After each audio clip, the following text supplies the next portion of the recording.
Nobel বিজয়ী অর্থনীতিবিদ doctor Mohammad ইউনূসের মতো একজন মানুষ তিনি রাষ্ট্রের ক্ষমতায় রয়েছেন এখন বর্তমানে এবং তিনি প্রধান উপদেষ্টা হিসেবে যা কিছুই করছেন না কেন, যত কাজই করছেন না কেন, দেখা যাচ্ছে দিন শেষে তাকে সমালোচিত হতে হচ্ছে।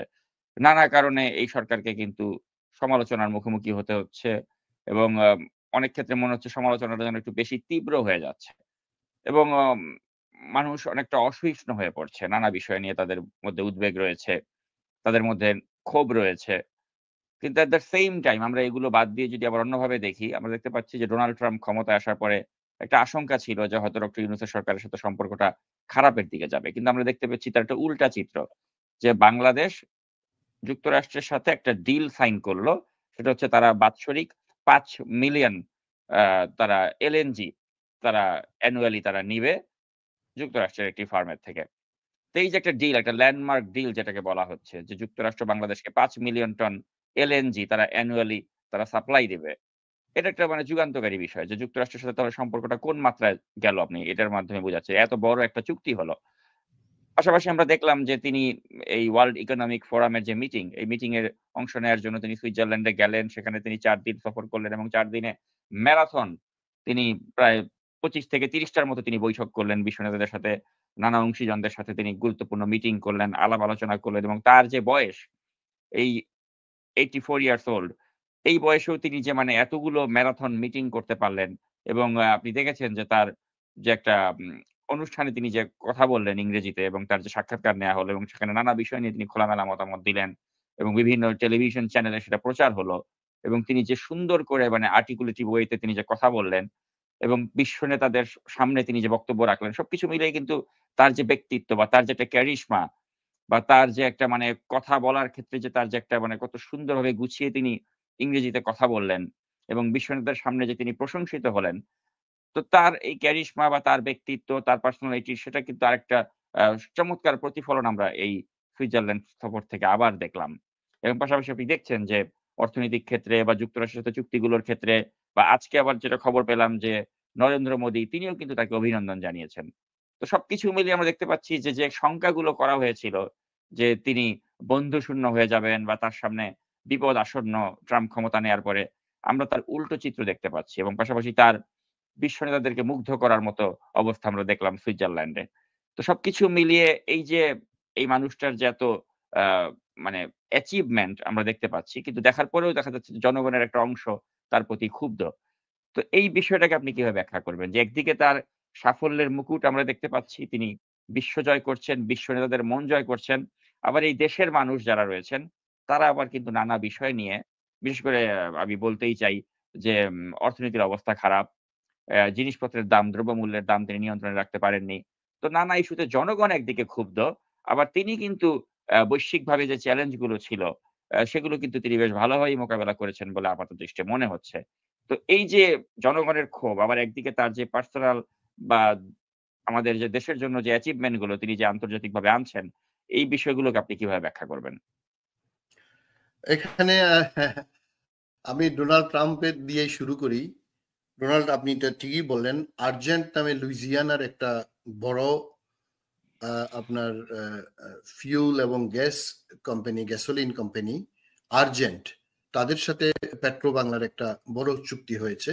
5 মিলিয়ন মেট্রিক টন পর্যন্ত আপনার প্রতি বছর 1 মিলিয়ন মেট্রিক টন করে 5 মিলিয়নের চুক্তি হয়েছে এবং সেটা অবশ্য নন বাইন্ডিং, মানে বাংলাদেশকে বাংলাদেশ বিশ্ববাজারে বাংলাদেশ আপনি জানেন 2020 থেকে 22 সালে বাংলাদেশ এই লিকুইফাইড ন্যাচারাল গ্যাসের জন্য এলএনজির জন্য বড় ধরনের সমস্যায় পড়ছিল এবং এই স্বৈরাচারের আমলে কাতারের সাথে 1 মিলিয়ন মেট্রিক টনের চুক্তি হয়েছে। কিন্তু এটা এনাফ না, যদিও সেটা এখনো সাপ্লাই শুরু হয় নাই, আগামী বছর থেকে শুরু হবে। কিন্তু এখন 5 মিলিয়ন মেট্রিক টনের যে চুক্তিটা করতে পারলো, আপনি জানেন 2025-এর 20 জানুয়ারি যেদিন ক্ষমতা নিয়েছে আপনার ডোনাল্ড ট্রাম্প, সেই দিন উনি অনেকগুলো এক্সিকিউটিভ অর্ডার দিয়েছেন। তার মধ্যে একটা এক্সিকিউটিভ অর্ডার ছিল আপনার যারা এলএনজি লাইসেন্সের মাধ্যমে যারা আপনার বাইরে এই এলএনজি বিক্রি করতে পারবে, যাদের সাথে আপনার দ্বিপাক্ষিক চুক্তি নাই, বাংলাদেশের সাথে নাই, অর্থাৎ উইদিন ফিউ ডেজ, আপনি বলতে পারেন উইদিন এ উইক, একটা চুক্তি করে ফেলতে পারছে। এটা আমি মনে করি আমাদের ডক্টর মোহাম্মদ ইউনূসের, বিশেষ করে লুৎফে সিদ্দিকী এবং আশিক চৌধুরী যে বিডার যে চেয়ারম্যান, আমি মনে করি তাদের তৎপরতার কারণে। অবশ্যই জ্বালানি উপদেষ্টা ডক্টর ফজলুল কবির খানকে আমি ধন্যবাদ দিব। তো এটা একটা বড় ধরনের, কারণ দেখেন এত বড় একটা চুক্তি যেটার জন্য আমি মনে করি ডোনাল্ড ট্রাম্পের কাছে আর্জেন্ট, এটা বিশ্ববিখ্যাত পেট্রোলিয়াম কোম্পানি, এটা ডোনাল্ড ট্রাম্পের নজরে ইতিমধ্যে বাংলাদেশ এসে গেছে যে আমাদের সাথে এত বড় একটা চুক্তি করছে। এটা একটা জিনিস। সেকেন্ড, আরেকটা কিন্তু আরো ইম্পর্টেন্ট একটা খবর আছে, সেটা হলো ইসরায়েল এবং মিশর ছাড়া ওই বিশ্বের সমস্ত দেশের সকল এইড, সমস্ত রকম সাপোর্ট, ফিনান্সিয়াল সাপোর্ট ইউএস এইডের মাধ্যমে যে দিত, সেটা বন্ধ করে দিছে ডোনাল্ড ট্রাম্প। এবং আপনি জানেন ভারতের পত্রপত্রিকা, ভারতের মিডিয়া ফলাও করে প্রকাশ করতেছে যে বাংলাদেশের সকল আপনার সাপোর্ট, ফিনান্সিয়াল সাপোর্ট বা এইড সব বন্ধ করে দিছে, অথচ ভারতেরটাও বন্ধ করছে। কিন্তু বাংলাদেশের জন্য সুখবর যেটা, সেটা হচ্ছে বাংলাদেশের সবচেয়ে বড় সাপোর্টটা যুক্তরাষ্ট্র দিচ্ছিল 2017 সাল থেকে, সেটা হচ্ছে আমাদের যে প্রায় 10 লক্ষ 11 লক্ষ যে রোহিঙ্গা রিফিউজি বাংলাদেশে আছে, এটার আপনি বলতে পারেন 70 to 80% ফিনান্সিয়াল সাপোর্ট, এইড যুক্তরাষ্ট্র থেকে আসে। তো আমাদের জন্য এটা একটা বড় ধরনের সমস্যা ছিল। কিন্তু আজকে যুক্তরাষ্ট্রের পররাষ্ট্রমন্ত্রী ব্যাখ্যা করে বলছে যে আমাদের যে সাপোর্টটা, রোহিঙ্গাদের প্রতি যে সাপোর্টটা দিয়েছে এই এক্সিকিউটিভ অর্ডারে, সেটা বাইরে রাখা হয়েছে, অর্থাৎ রোহিঙ্গাদেরকে সাপোর্টটা দিয়ে যাবে যুক্তরাষ্ট্র। আপনি জানেন এটা প্রায় প্রতি মাসে মোর দেন $150 মিলিয়ন, এবং 2017 সালের পর থেকে যুক্তরাষ্ট্র এই রোহিঙ্গাদের জন্য প্রায় $2.5 বিলিয়ন যে এইড দেয়া হয়েছে, সেটা ডোনাল্ড ট্রাম্পের আমলে কন্টিনিউ আছে। তো আমি মনে করি ডক্টর মোহাম্মদ ইউনূসের এটা একটা বড় ধরনের সাফল্য, নিশ্চয়ই অন্তরালে এখানে কাজ করছে। এবং সেটা আপনি জানেন ডক্টর মোহাম্মদ ইউনূস মুখে কথা বলেন না, উনি কাজ করেন। এবং আপনি যে বললেন উনি, আমি দৃঢ়ভাবে বিশ্বাস করি, অতীতেও বলছি যে ডক্টর মোহাম্মদ ইউনূসের যে আপনার ডিপ্লোমেসি, আমাদের ফরেন মিনিস্ট্রি ডিপ্লোমেসি ধরেন একটা সেট ডিপ্লোমেসি আছে, কিন্তু ডক্টর মোহাম্মদ ইউনূসের ডিপ্লোমেসি এত বেশি আমি মনে করি কনফিডেন্ট উনি, এবং এত বেশি শার্প, ওনার সাথে মানে পেরে ওঠা, এটা আমাদের দেশের জন্য অনেক বড় সুসংবাদ আমি মনে করি। এত সোজা না। তো দেখেন সারা দুনিয়ার এইড বন্ধ করছে, কিন্তু আমাদের রোহিঙ্গাদের এইড কিন্তু বন্ধ করতে পারে নাই। তার মানে কি, উনি এর মধ্যেই কংগ্রেসে বা ডোনাল্ড ট্রাম্পের ঘনিষ্ঠজনের কাছে উনি মেসেজ পাঠিয়ে দিয়েছেন যে এটা করা যাবে না, এবং সেটা করে নাই। এরপরে আপনি আসেন, এই যে আপনি বললেন উনি ড্যাভোসে, সুইজারল্যান্ডে ওয়ার্ল্ড ইকোনমিক ফোরামে গেলেন, এবং সেখানে আমি একটা কথা, অনেকগুলো আপনি বললেন 23টা 24টা 50টা, কতগুলো হিসাব নাই। বিশ্ব নেতারা, শুধু রাজনৈতিক নেতারা না, বিশ্বের তাবৎ বাঘা বাঘা বিলিয়নিয়াররা, টেক জায়ান্টরা ওনার বক্তৃতা শোনার জন্য লাইন ধরছে। এবং আপনি বলতে পারেন হয়তো যুক্তরাষ্ট্রের প্রেসিডেন্ট ছাড়া আর কোন বিশ্ব নেতা অথবা টেক জায়ান্ট বলেন, কারো কথা শোনার জন্য আমি ফলো করছিলাম, এতক্ষণ অপেক্ষা করে এত কিছু আপনার সময় নষ্ট অন্য কারোর জন্য কেউ করে নাই। তার প্রমাণ হলো, আপনি জানেন ওয়ার্ল্ড ইকোনমিক ফোরামের প্রতিষ্ঠাতা হচ্ছে ডক্টর ক্লাউস শোয়াব। উনি একজন হার্ভার্ডের পিএইচডি হোল্ডার এবং ফেডারেল সুইস ইনস্টিটিউট অফ টেকনোলজির একজন খ্যাতনামা অধ্যাপক ছিলেন। 1971 সালে উনি ওয়ার্ল্ড ইকোনমিক ফোরাম প্রতিষ্ঠা করার মাধ্যমে আপনি বলতে পারেন যে বিশ্বের যে কোনো প্রেসিডেন্ট অথবা বিলিয়নিয়ার বা টেক জায়ান্টদের থেকে উনি পাওয়ারফুল একজন ব্যক্তি। উনি ডক্টর ইউনূসের যে সাক্ষাৎকারটা নিয়েছেন, মেবি 30 মিনিটস হবে, এবং উনি এখানে কোনো আপনার অর্থনীতির কথা বা রাজনীতির কথা বলেন, উনি শুধুমাত্র বাংলাদেশের এই যে জেন জির যে জেনারেশন, এইটা নিয়ে কথা বলছে। কিন্তু সবচেয়ে উল্লেখযোগ্য হলো উনি শুরু যেটা করছে, মানে ওনার ইন্ট্রোডাকশনে, মানে ওয়ার্ল্ড ইকোনমিক ফোরামের প্রতিষ্ঠাতা বলছে ওনার বয়স সাহেবের চেয়ে 2-3 বছর বেশি। উনি বললেন যে আমার সাথে 25 বছরের থেকে বেশি আমি ইউনূসকে চিনি। তা আমার লাইফে আমি যত মানুষ আমার সাথে দেখা হয়েছে, যত মানুষ মানে 87 বছর বয়স্ক চার্লস শোয়াব বলছেন যে যত মানুষ দেখা হয়েছে আমি মনে করি এর চেয়ে গুরুত্বপূর্ণ মানুষ আমার জীবনে আমি আর দেখা করতে পারিনি। মানে হোয়াট এ মানে কমপ্লিমেন্ট। আপনি চিন্তা করতে পারেন যে চার্লস শোয়াব বলছে যে চার্লস শোয়াবের জন্য দেখা করার জন্য আপনার আনোয়ার ইব্রাহিম মালয়েশিয়ার প্রধানমন্ত্রী পর্যন্ত অনেক আগে প্ল্যান করে যে আমি ওর সাথে একটা সাক্ষাৎকার দিব, এটার জন্য বসে আছে। আর ডক্টর মোহাম্মদ ইউনূসকে উনি দাওয়াত দিছে যে তোমার সাথে আমি মিটিং করব, তুমি আমাকে 30 মিনিট সময় দিতে হবে। এটা উনি নিজে তার ইন্ট্রোডাকশনে বলছে। তো আপনি দেখেন উনি ফেব্রুয়ারিতে দুবাইতে যাবেন বিশ্ব সরকার প্রধান সম্মেলনে।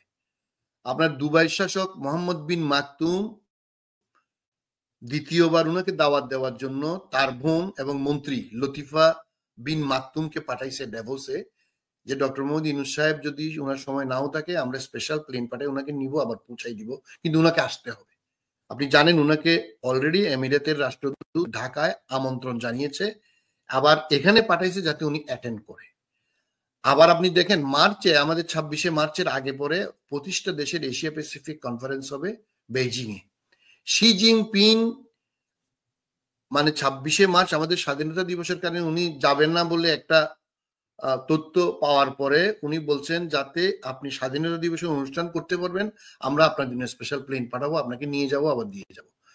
মানে আপনি একজন মানুষ আপনি দেখেন উনি কিন্তু ডেভোসে গেছে এমিরেটস এর কমার্শিয়াল ফ্লাইটে, উনি প্লেন নেন না। এখন উনি যেহেতু প্যাসেঞ্জার প্লেনে যান, এখন বিশ্ব নেতারা দেখতেছে ও তো প্লেন নিয়ে আসে না, এখন সে তো অনেক ব্যস্ত, সময় তার অনেক মূল্যবান, সে তো এমনি শুধু কনফারেন্সে বক্তৃতা দেওয়ার জন্য আসবে না, এই জন্য তারা ওনাকে এইভাবে নিয়ে যেতে চাচ্ছে।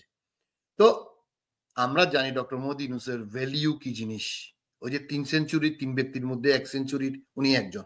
আপনি এখন দেশের যে কথাটাই আপনি বললেন যে কিছু মানুষ বা কিছু রাজনৈতিক দল বা কিছু প্রতিষ্ঠান ওনার সমালোচনা তো ওনার থাকবে, উনি তো ফেরেশতা না, সমালোচনা থাকবে। ওনার উপদেষ্টা পরিষদের অনেকের সমালোচনা আছে, অনেক কার্যক্রমের সমালোচনা আছে, ওনার সমালোচনা আমরা করব, কিন্তু ডক্টর মোহাম্মদ ইউনূস যে ফেল করবে এটা আমি 1% বিশ্বাস করি না। উনি এই যে ছাত্ররা রাজনৈতিক দল করবে বা উপদেষ্টাদের এই যে বিএনপি কে বলবো আপনারা একটু সতর্কতার সাথে কথা বলেন। ডক্টর মোহাম্মদ ইউনূস ইন্টারিম গভর্নমেন্টের হেড, এটা সবসময় মাথায় রাখতে হবে। উনি কোন ছাত্রকে এখানে রাখবে না যারা রাজনৈতিক দল, উনি বের করে দিবে, এবং উনার অধীনে বাংলাদেশের সর্বশ্রেষ্ঠ নির্বাচন হবে, এটা আপনারা ধরে রাখবেন, নাহলে ডক্টর মোহাম্মদ ইউনূস এখানে থাকবেন না, এবং ডক্টর মোহাম্মদ ইউনূস না থাকা মানে আমার দেশের দুর্দশা বাড়বে। সুতরাং ডক্টর মোহাম্মদ ইউনূসকে কেউ উত্ত্যক্ত করবেন না দয়া করে। উনি ওই পথে ঘাটে ফেলনা কোনো জিনিস না।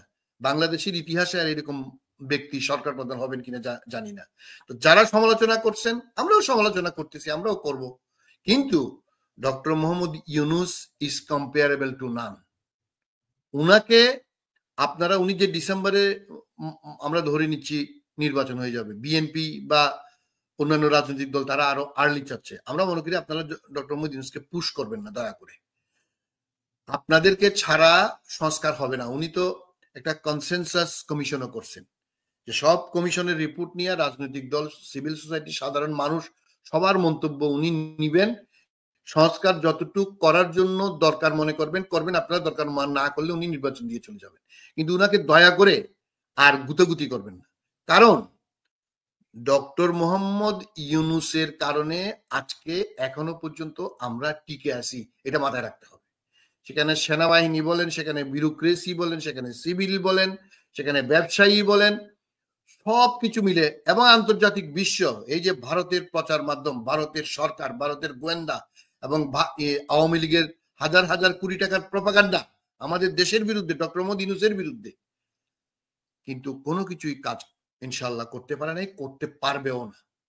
আপনারা বাংলাদেশের ভিতরে অতি অবশ্যই প্রতিযোগিতা করবেন, অতি অবশ্যই সমালোচনা করবেন, কিন্তু ডক্টর মোহাম্মদ ইউনূসকে সামনে রেখে আপনারা একদম ভয়ঙ্কর রকমের কাজকর্ম করবেন, এটা কিন্তু কোনো মতেই টলারেবল না। আমি মনে করি বাংলাদেশের 18 কোটি 20 কোটি মানুষ ডক্টর মোহাম্মদ ইউনূসের নেতৃত্বে গণতন্ত্র পুনঃপ্রতিষ্ঠায় অত্যন্ত দৃঢ়ভাবে আছে এবং থাকবে, এবং কোনো অবস্থাতেই আমরা গণতন্ত্র পুনরুদ্ধার না হওয়া পর্যন্ত, একটা সুষ্ঠু নির্বাচন না হওয়া পর্যন্ত ডক্টর মোহাম্মদ ইউনূসের নেতৃত্ব আমাদেরকে মানতেই হবে এবং মেনে নিয়ে বাংলাদেশকে গণতন্ত্রের মানে পুনরুদ্ধার, সাথে সাথে ফেসিবাদের শেখ হাসিনা সহ তার দোসরদের যে বিচার শুরু করছে, আমি মনে করি একদম বিচারিক আদালতের রায়টা অন্তত ডক্টর মোহাম্মদ ইউনূসের হাতে হয়ে যাক, এটাই আমরা চাই। এবং অতি দ্রুত বলতে আমরা অতি দ্রুত নির্বাচন চাই, বাট উনার যে হিসাব যে ডিসেম্বরের আগে সম্ভব না, আমার মনে হয় এটা সবাই মেনে নেওয়া উচিত। ধন্যবাদ।